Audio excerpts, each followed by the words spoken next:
What's up, you beauties? Welcome to HW Postgame Show. I'm Jim, and tonight I'm joined by Pucks and Pitchforks contributor Steve Palumbo. If you're not listening live, please make sure to subscribe, follow, and listen to us on Apple Podcasts, Spotify, or Spreaker. Before we get into the postgame show, let me give a quick shout out to our affiliate sites, fullpresscoverage.com and bellyupsports.com. Belly Up Sports recently updated their site. Go check it out during the episode. They have everything you need when it comes to sports. They do what the others don't. And while you're listening, check out our site, hwhockey.net. Steve, how's it going, man? It's been a long time. We've been kind of talking hockey on the Twitter for a couple of years now, it feels like. Yeah. How are you? And let's get talking about the Devils a little bit. First of all, I'm great. Thanks for having me on. It's always a pleasure to talk hockey, even if Flyers fan. It's all right.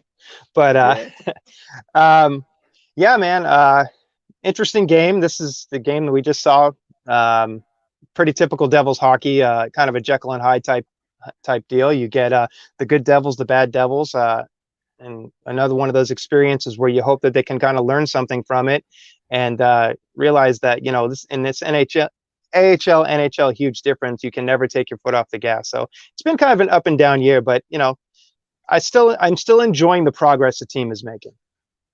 Okay, that's interesting. So, when you watch this team, that's what you're watching for. You're looking for progress, and you're looking at some of these younger kids. I'm looking up and down your roster here. A guy like Pavel Zacha seems to be coming into his own a little bit. You have a surprise guy, at least a surprise to people outside the Devils organization, and Igor Sharangovich. Has he been like a pleasant surprise type player? Or was he someone that you guys expected to come in and, put up points? Sharangovich was the type of player, if you had followed his trajectory through the AHL, he was not projected to be an NHL player, really. I mean, he was someone who could be a depth piece, who could be a call-up every now and again. But last year, he kind of came into his own in the AHL. Then during the pause, he went over to Russia, and he really started lighting it up. And, he was scoring at a pretty consistent pace. I think he had 17 goals in 24 games or something like that. And then when he came over here, it kind of just carried over, and he was able to win a spot on the team. He scored a big overtime goal against the Bruins early in the season. And, he's got a wicked shot. Anytime he's got the puck on his stick, he's, he can score. So he's, just 22 years old. I think he turns 23 in like a week or something. So just another one of those young kids, a diamond in the rough, somebody that can shoot the puck, which is something that the Devils really need. If you look at the way the team is constructed right now, they've got a lot of playmakers and not much finish. That's why it's exciting when they drafted a guy like Alexander Holtz in the last draft. And a guy like Sharangovich could be another complementary piece. That's why he's playing with Hughes. He can put the puck in the net. And it's been a pleasant surprise. A guy like Pavel Zacha, he's kind of been the guy that Devils fans have wanted to kick around. They drafted him with the 6th pick. He was a player who, probably was drafted higher than he should have been. Never really mounted to much, but as far offensively, plays a good two-way game. But with in Lindy Ruff's system, he's kind of found his own. Again, a guy who's only 23 years old. He's putting the puck in a little more consistency. He plays in all situations and getting a little more confidence. And that's really he's taken that jump to where he's still not 6th overall pick worthy, but a guy that now no longer is a guy you want off the team. He's a guy you look to when to provide some offense when he's in the lineup. Yeah, he played okay tonight. He had that scoring chance. I believe it was early in the game. I think it was a breakaway. And then Sharangovich is, I know we talk a lot about projections this year, and it's almost to the point where it's a little bit annoying if you're a Flyers fan, but he's projected through a full season to be a 20-goal player, 40-point player. Those guys, pretty valuable guys to have on your team. 5th round pick. I think it's worth mentioning, fan favorite here, Oscar Lindblom was a 5th round pick. So yeah, anytime you get production like that from a 5th round pick, projected 20-goal scorer, I mean, that's pretty damn good. You mentioned also that the Devils have a lot of playmakers and not a lot of goal scorers. Well, yep. Flyers fans are pretty familiar with that problem. It seems like we have a lot of guys that can pass the puck. Odd man rushes are always frustrating because it's like they sometimes they just don't even get a shot off. Most times they don't get a shot off. So I definitely feel your pain there. I think some of the differences, and some Flyers fans kind of share this opinion. They're more excited about. I'm not excited, but they seem to think that the Devils' future is brighter than the Flyers' future. And I'm attributing that to, you guys being able to draft high-end offensive players like Nico Hischier. I always mess his name up. Jack Hughes.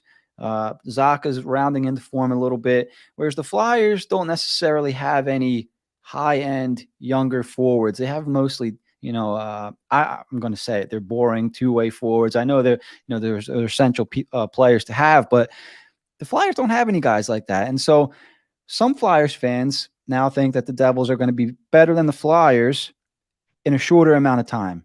What are your thoughts there? As far as the Flyer trajectory, they obviously they're a team that we thought would be competing for a playoff spot. They're always competing for a playoff spot, but that window might be kind of closing on them. Whereas it feels like the Devils, the Rangers, the Islanders, obviously they have a window right now. That those teams right now appear to be built to progress and get better in the next few years, whereas the Flyers may be on the opposite side of that. They do have a few younger players, but if you look at the Rangers lineup, you look at the Devils lineup, I think the Devils' average forward core, their forward group, is less than 23 years old, less than 22 and a half. I mean, those guys are babies, and we know the NHL is getting to be a younger man's game. Once you hit 33, 34 years old, it's almost like you've aged out of the league. So the Flyers still have a chance to be competitive, but are they going to be, cup contender worthy?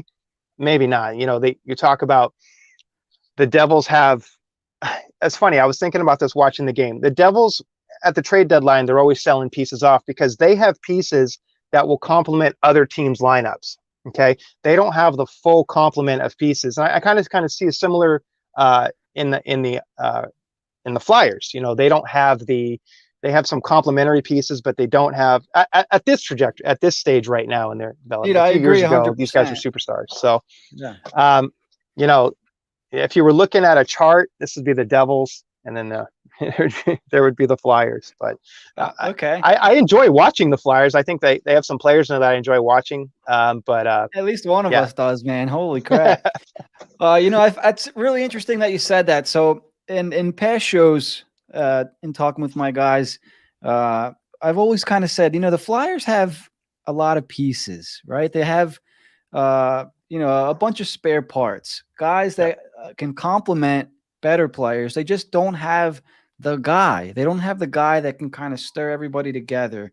Right. And, I'm not sure how they're going to get that guy unless they make a huge trade in the offseason here, which I think is overdue. But I don't know. It's interesting. And I would like to hear from your perspective. I'm just not sure.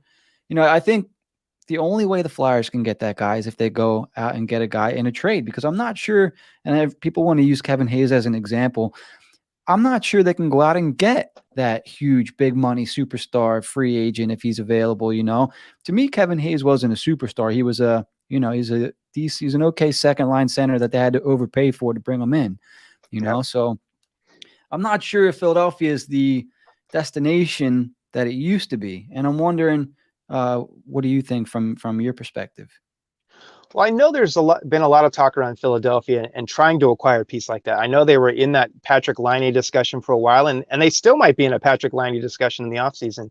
And I know once the season ends for Calgary, that Johnny Gaudreau is a name that, it's been no secret that he's a guy that would like to come home and play, whether it's New Jersey or Philadelphia. Is from the area. So that might be something that maybe the Flyers can bring in as one of those big name pieces. Whether someone like that would be a difference maker to get the Flyers over the hump, I'm not sure. I think the biggest issue right now with the Flyers is goaltending. And Carter Hart was supposed to be that superstar, difference maker goalie, and he's had his struggles. And but I think the Flyers are a team that's not going to sit back. Like I said, they still got that window. They can make a few moves, maybe to bring somebody in, And who knows? I mean, you look at the division; it's a super tough division. Even when it goes back to the normal alignment, in order to stay competitive, they're going to have to make some kind of move. And you know, uh, I think it's going to happen. I think the Flyers are going to be a team that's going to be very active in the offseason. I hope so. I hope so, man. Um, yes, let's talk a little bit about the game tonight. Everything was looking good for you guys until about the last 30, 45 seconds there. What were your thoughts on the game? I know you said kind of a typical Devils game there, Jekyll and Hyde. Typical Flyers game also. They were just somehow able to win a shootout for once in my lifetime. What were your thoughts on the game?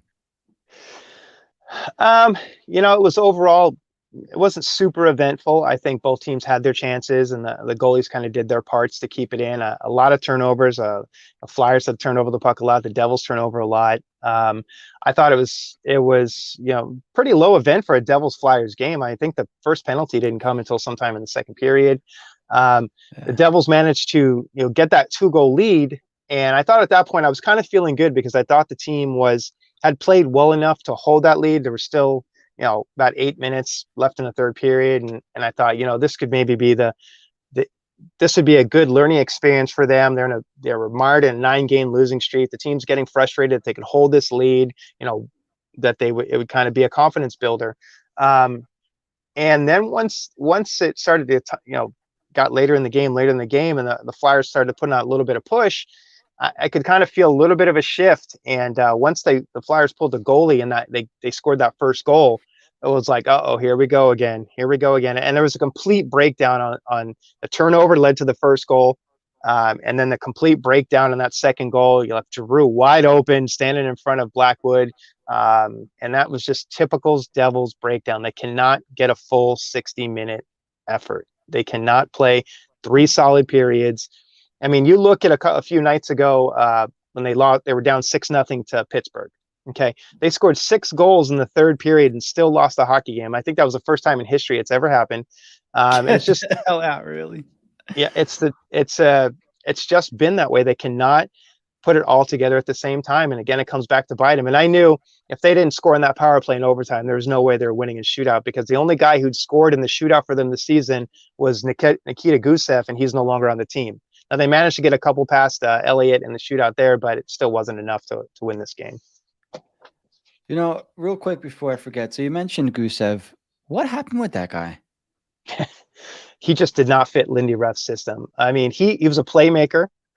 He could dish the puck. He put up 40+ points last season.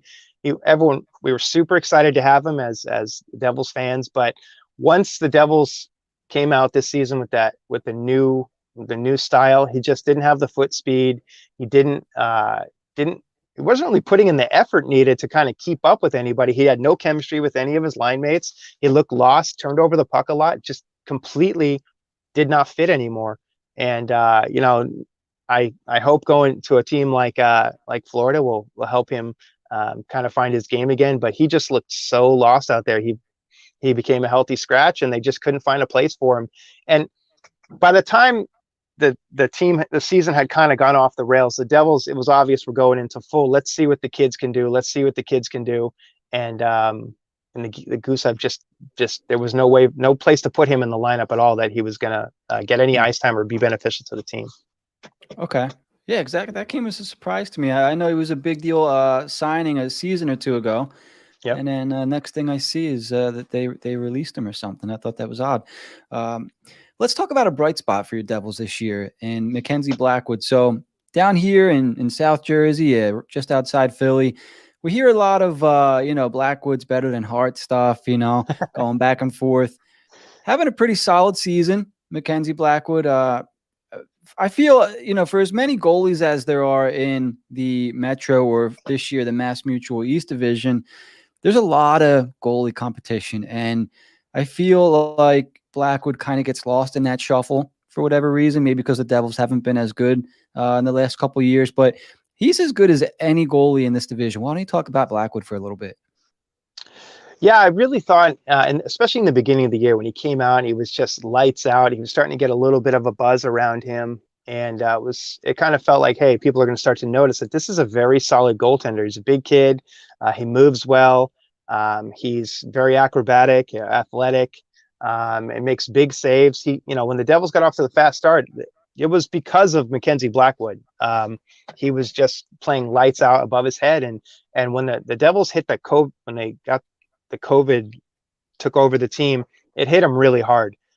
Hit him the hardest, and he had, he was out for 20 plus days. Said he had a really tough time, breathing, and when he was able to get back in the lineup, you could kind of see where the fatigue. He wasn't playing as sharp as he was, and slowly but surely he's gotten his legs back. And I think people are going to see, especially if the Devils start winning some more games, and if they were, a little bit more competitive and were within the playoff hunt, that people would start to notice his game. He's a very good goalie. He has the potential to be a franchise goaltender, and I think he's going to be a very important piece of this team going forward. I think when Tom Fitzgerald was talking about the makeup of his team, he said there were core pieces: Nico Hischier, Jack Hughes, Mackenzie Blackwood, and recently he added Ty Smith to that as the 4 key pieces for this team going forward and their future. So the Devils are a team that has had a history of superstar goaltending from Martin Brodeur. Even when Schneider came in those first few years, he was a superstar. And I think Mackenzie Blackwood fits the bill, and he'll be a guy that you'll see man in the pipes in Jersey, and hopefully with some success in the next 3-4 years. Hey, according to Flyer fans, the Devils are going to be very, very successful in the next 3 or 4 years. I sure hope so. Yeah. That's something I'm kind of looking forward to with this group, with this division, is every team's going to have a stud goalie, or at least that's what everyone's projecting. You have Sorokin in Long Island, and then you have Shesterkin with the Rangers. You have Blackwood with the Devils, Hart with the Flyers, Samsonov in Washington, and even Nedeljkovic now in Carolina. When they come back in, that's another team with a goalie. So it's like, holy crap, man, this is going to be a lot of fun. Yeah, you mentioned Ty Smith. I believe I was hoping the Flyers were going to take him. I forget, was he drafted in the same draft as Farabee? I think that was 2 or 3 years ago now. Yeah, I can't remember the exact right. draft. 18. He was drafted 18. So I think the Flyers took Jay O'Brien right around there, maybe right after, and I was kind of hoping Ty Smith was going to fall a couple more spots. So a little jealous you got that kid. He looks like the real deal up there so far. Lindy Ruff, I wanted to ask you. Go ahead. I'm sorry. I was going to say, with Smith, the Devils really took their time with him. They sent him back to junior. I thought a couple of years ago, after he was drafted, he was going to make the team, had an outstanding camp. They sent him back to juniors. And then last year he had a terrible camp, and he went back again. I think that those years of going back really, really did him well. He was, defensive player of the year 2 years in a row. And then coming back in New Jersey, you could see the huge difference in him. He's got a lot of confidence. He's really steady back there. And he's a young kid as well. He's 20, 21 years old. And he's been a really, really bright spot on the back end for that team. And I'm really looking forward to see how he develops going forward. Yeah, again, another one of those young players that the Devils have. If he can pan out, that'll be huge for you guys. I think as Flyers fans, we were hoping a couple of our defensive players would kind of, pick up the slack sooner rather than later. And Travis Sanheim, looking at you. Ivan Provorov plays like a half an hour a night. Right. Phil Myers scored a goal tonight, but I believe he was responsible for at least 1 or 2 of the goals against. He was playing with Sam Moran tonight. So, yeah, that's what they kind of need. I mean, they have the goalie in Hart. Obviously, he's having a tougher year, but they need some of their young defense to take steps forwards, and it can't be baby steps anymore, because they have guys like Giroux, Hayes, Voracek, Van Riemsdyk. Their time is running out. Absolutely. They need some of these guys to pick up the slack sooner rather than later. Can we talk a little bit about Lindsey Ruff here? I'm sorry, Lindy Ruff. Yep. Lindsey or Lindsay? Lindy. Yeah. What'd you think about that hire, dude? Because we're talking about a young Devils team, and I'm like, okay, these guys, maybe they bring in a younger coach to coach the kids up a little bit. Maybe they play a fast, exciting style of hockey, show these guys the fundamentals type thing, and they go out and get Ruff. And to me, it just didn't match up at all. What were your thoughts? Initially it was like it came out of left field because there were so many names available out there, some big names, and you thought, hey, this is an opportunity for the Devils to get a really big name coach for the to help this young group develop and to grow with and possibly build a cup contender. And then Ruff was in New York, defensive coach for the Rangers, and kind of the Rangers defense was kind of spotty, so it was kind of a head scratcher at first, but when they brought him on, you start digging into it and you start realizing, his stops in Buffalo and in Dallas and what he was able to do with some of the young players there in developing their offensive game. It really started to make sense. And, with a guy like Jack Hughes, who came into the league last year, had a really tough time getting pushed around. But you saw the flashes of the skill there. Then you bring in a guy like Ruff, and he's a player's coach. He's good with these young guys. He gave them confidence. He lets them just play their game. You could just see the difference in the way that they were carrying themselves on the ice, and it's led to more production. I mean, I don't know how many Devils games you've been able to watch this year, but they're playing the Flyers for pretty much the rest of the season, so you'll see a lot of them. But Jack Hughes has been really, really impressive to me. Really impressive, and I think a lot of that is him putting in the work in the off season, and also Lindy Ruff just giving him the confidence to be the player that that Jack Hughes believes that he can be. And and you've seen it with a lot of different guys. Pavel Zacha, Miles Wood, even a guy like Jesper Bratt.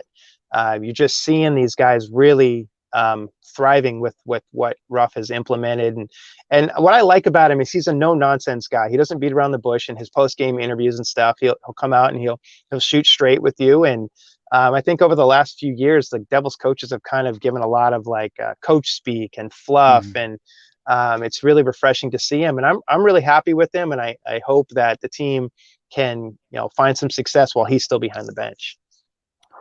Okay, that's interesting. So I mean, you have good things to say about Lindy Ruff there. Flyers fans have kind of turned on their coach a little bit. As it's funny that you're talking in that the positive way that you are. We were saying the same things about Alain Vigneault last year. Everybody loved him, and AV is the same guy this year.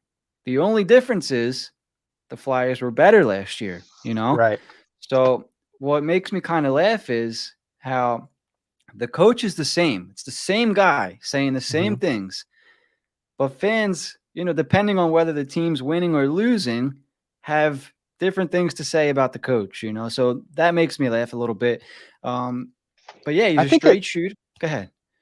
Sorry, I didn't mean to interrupt, but I was just going to say, I think it's the mentality of sports fans in general, where they think replacing the coach, firing the coach, blame the coach, the GM, by replacing those guys are just going to magically fix things. Like in Calgary, when they brought in Brent Sutter, they're like, oh, here we go. Calgary's going to automatically turn things around. They're going to be harder to play against. They're going to make the playoffs. Or it just, it doesn't always work that way. It's not always the coach's fault. The players are the ones on the ice. They're the ones performing. They're the ones who have to take what the coach is telling him, implement it, and be successful with it. And, if a player, has a breakout season, and then the next season completely drops off, there's a big difference in the performance of the team around him. And the Devils their record is horrible, but there has been growth within the team. And I think that Ruff has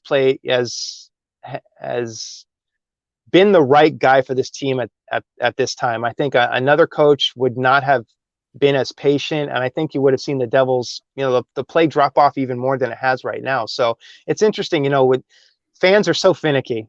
It's so finicky. If the Flyers come out and have a great season next year and Vigneault's behind the bench, they're going to love him again. So, yeah, it's kind of like, it's not fair weather. I mean, it's just, they kind of, when things go bad, the fans go bad. When things go good, everybody's great, and it's like, right, hey, like exactly. the guy never changed. He is who he Right. is. The only thing that changed is the wins and losses, But yeah, just a miserable season for the Flyers. I don't know how they have 22 wins, to tell you the truth. They got real lucky for the first month and a half of the season. They were winning games, and it felt like they lost. They have. I have to go back and look, but I don't think they've won a game by more than a goal. And I'm sorry, I feel bad talking like this to you, because the Devils haven't been much better lately, right. But the Flyers haven't won a game by more than a goal, I I can't remember the last time they won by more than a goal, man. It's like when they win by one. They win like how they won tonight. They'll do it at the end, win in a shootout or overtime. And when they lose like 9-0, 8-3, 6-1, and they'll do that against the Sabres, 6-1, Right. I was surprised to see that I think this is like the Flyers. This was like their 15th game that went to like overtime or shootout or something Has this it been year. really? Yeah, that's I've ridiculous. been falling asleep by the time it gets to that point, dude. That's why I don't know. Let me just see if I can find that here. When's the last time they won by more than 2 goals or more than a goal? Yeah, so dude, I don't mean to bring this up again, but when a team's going through what they're going through right now, as a fan, Hmm. like Yeah. how can you keep? Because I know you're a diehard. How do you stay interested? How do you stay, wanting to watch this team play hockey? You really have to put things in perspective. I've been through the best of times with the Devils, and now we're going through the worst of times with the Devils. And the thing is, I look at each game and I try to pick out the good things, the growth of the team. I try to see, where they're going to be in the future, and that's why I look at the players as individuals. The result to me I gave up on the result weeks ago. It doesn't matter. I just want to see continued growth from players. I want to see players doing things that will help them in the next season and in the season after that. I mean, if you're just worrying about, if you're looking at the statistics or you're looking at the standings or you're worrying about wins and losses, you're going to be miserable. But when I look up and down that lineup, when I see all the kids they've been able to bring in, when I see Nolan Foote scoring his first NHL goal, when I see Mikhail Maltsev scoring his first NHL goal, when I see guys like Ty Smith leading the team in assists, or Jack Hughes getting in double digits in goals, those are the things that I kind of compartmentalize, and I think, okay, hey, we've got something, we're going to build on it. It's not going to happen overnight, but at some point, everything's going to kind of click, and we're going to start, getting those wins and getting the points and return to the playoffs. So Yes, you just want to see continued growth, and then eventually, hopefully, the results will come in games. hopefully. Yeah, that's exactly how I felt last year, and maybe it was too good to be true because it felt like, okay, the Flyers are playing a different style of hockey. They're a little bit fun to watch. Towards the middle of the year, they got better, and then the end of last year, they went on. I think it was a 9-game winning streak before COVID hit. Ever since COVID hit, they haven't looked the same. I don't know what it's been. I did just go back and look up the last time they won by more than a goal, and it was February 28th against Buffalo. Yeah, so it's been a Wow. little while. So this team's been sneaking out wins and overtime here, overtime there, and they just haven't been fun to watch. Even when I bet on them to lose, they win. Like they just They find don't it. do anything right. So this is a perfect definition of a bad what is it, a bad loss, or a bad, what is it, a when you Bad lose bet. in the Yeah. bad at the last second, those 2 goals in 22 seconds in the final minute and a half, that's a bad beat. That's what I'm looking at. Bad They beat. did it to me against Buffalo a couple weeks ago. When was it? The game they lost 5-3 Oh, against Buffalo. yeah. April 11th. I had a Hmm. 7-game parlay, and I don't know why, but I had to bet the Flyers that day. And you know why? Because they lost to Buffalo a couple weeks before to snap the streak. I'm Hmm. like, they're not going to lose to them twice. Like they got embarrassed. Now everybody knows they're the team that stopped the streak. They're not going to Right. lose. They're winning. I think there was a couple minutes left in the third. They're winning 3-2, and they lose 5-3. Yep. Lost the whole parlay because of that game. And they did it to me again tonight, these sons of Uh, bitches. I couldn't believe it. oh Oh, man, man. I feel bad for you. I really do. Nah, dude, don't. It's all right. Yeah, so let's take a look at some of we have just 2 comments tonight. We have Okay. Ty, our good buddy Ty usually watches. We need a Pronger type of player. Yeah. I've heard that multiple times. Don't we all wish we had a Pronger player, huh? Absolutely. Devils, Flyers. He did, he really helped guys like Mike Richards while he was here. Kind of took that leadership burden off some of the younger guys. And I always thought the Flyers could use, not necessarily, even they don't need the skill of Chris Pronger, just a guy who can put guys in their place, or take the pressure off the younger guys and say the right things. Even a Jason Smith played for the Devils for a year or so, didn't he? Yeah. Yeah, he did. Yeah. Even a guy like Jason Smith, man, he was a great captain. He was here for a year. But even a guy like that, man, we have another question here, and I'm going to bring the picture up. You might notice the guy in the picture. That's actually my girlfriend watching the pod. Embarrassing. How excited are you that the Flyers got the win? Well, not that excited tonight, believe it or not. We just found out why. Yeah. With the I bad mean, beat. at this point, like, what's the point of winning anymore? You know, like they're in kind of like limbo where they're just going to be drafting between like pick 10 and pick 15. You know, Right. it's going to be a crapshoot. You're hoping somebody falls. And in a year like this, where, you know, it's been a weird scouting year, who knows what players are out there. Yeah. Typical Flyers, man, staying in limbo. Let me see what else I got for you here, Steve. So you write for Pucks and Pitchforks. That's a fan-sided site. Yep. How long have you been with those guys for? I started with them last season. I was with Hockey Buzz for 7-8 years. I covered the Ducks and the Sharks, and I wrote for the hockey guys, cover the Devils and Ducks there, and then I've been for a number of different sites, but Pucks and Pitchforks was, it's a very popular site on the Fansided network, and got a great team of writers. So I enjoy writing for those guys. They've got podcasts and all sorts of things. So it's for my money, one of the best group of Devils writers on a site in pretty much in all of the NHL sphere, hockey sphere, blogosphere. Yeah, I would agree. Yeah, any Flyers fans that are going to listen to this episode, make sure you check out Pucks and Pitchforks. Steve, we're about a half an hour in here. Flyers and Devils play 3 more times between now and Saturday, May 1st. So Yes. if maybe we'll have you on again sometime later in the week where great. We'll come to the end here. You have anything you want to promote? Anything you want to put out there? I'm working on a piece about Miles Wood right now for Pucks and Pitchforks. So that should be out soon. So look for that. And then every week I'm on the That Hockey Show on the Hockey Show Network, so you guys can check that out. And that's it. Good stuff, man. Speaking of Miles Wood, a guy I would not mind having on the Flyers, dude. Love his game. He's a guy that's taken so much heat over the years. He's so fast, but didn't have the finish. He's finally getting some, scoring this year. One of those guys that, came up in all these trade rumors and stuff, but he is one of those pieces that you need on a team if you want to get better. You don't trade a young guy away that's, under, contract. He's taken a big leadership role with the team. So that's a guy you want to keep on the team, not get rid of. So I'm glad we still have him. And I have a comment here. The answer is yes. I want Miles Wood. Steph, you're banned. You're banned from the chat. Get out of here. Oh my God. All right, Steve, that's going to do it for this episode of HW Postgame.